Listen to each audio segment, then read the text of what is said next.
కళ్ళల్లోకి చూడకూడదు, షేక్ అండ్ ఇవ్వద్దు, సార్ అని పిలవాలి, సార్ వస్తే నిల్చోవాలి. స్వీకృతి టాక్స్ అని ఒక అమ్మాయి పాడ్కాస్ట్ చేస్తుంటది నార్త్ లో. సో ఈ ఛానల్ కి గెస్ట్ గా బ్రాండ్ స్ట్రాటజిస్ట్ కావేరి బర్వా వచ్చింది. సింపుల్ గా చెప్పాలంటే పెద్ద పెద్ద కంపెనీస్ కి సెలబ్రిటీస్ తో కొలాబ్ అయి ప్రమోషన్ చేస్తుంటది. అయితే ఆ పాడ్కాస్ట్ లో ఆమె మాట్లాడుతూ My another interesting encounter was with Allu Arjun.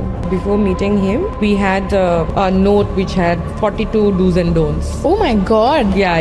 Allu Arjun తో వర్క్ చేయడం చాలా టఫ్ ప్రాసెస్. ఆయనతో వర్క్ చేయడానికి 42 కండిషన్స్ ఇచ్చారు వాళ్ళ టీం అని చెప్పింది. దాంట్లో కళ్ళలోకి చూడకూడదు, షేక్ అండ్ ఇవ్వద్దు, సార్ అని పిలవాలి, సార్ వస్తే నిల్చోవాలి, అబ్బో ఇంకా చాలా ఉన్నాయి. అయితే ఇదంతా ఒక బేస్లెస్ అలిగేషన్స్ అని, ఈ ఇష్యూని లీగల్ గా చూసుకుంటామని అల్లు అర్జున్ టీం ఒక ప్రెస్ నోట్ రిలీజ్ చేశారు. సో ఆ ప్రెస్ నోట్ వచ్చాక ఆ పాడ్కాస్ట్ చేసిన అమ్మాయి అల్లు అర్జున్ పిఆర్ టీం తనని బెదిరిస్తున్నారని అండ్ కేసులు పెడుతున్నారని, అందుకే ఆ వీడియో డిలీట్ చేస్తున్నారని డిలీట్ చేసింది. యూజువల్ గా సెలబ్రిటీస్ కి ప్రోటోకాల్ అనేది చాలా కామన్ థింగ్, బట్ వీళ్ళు చెప్పినట్టు ఈ 42 కండిషన్స్ అనేది కొంచెం వియర్డ్ గా ఉన్నాయి. సోషల్ మీడియాలో సర్క్యులేట్ అవుతున్న 42 కండిషన్స్ ని నేను స్టోరీలో పెట్టాను. చూసి మీరేమనుకున్నారో కింద కామెంట్ చేయండి.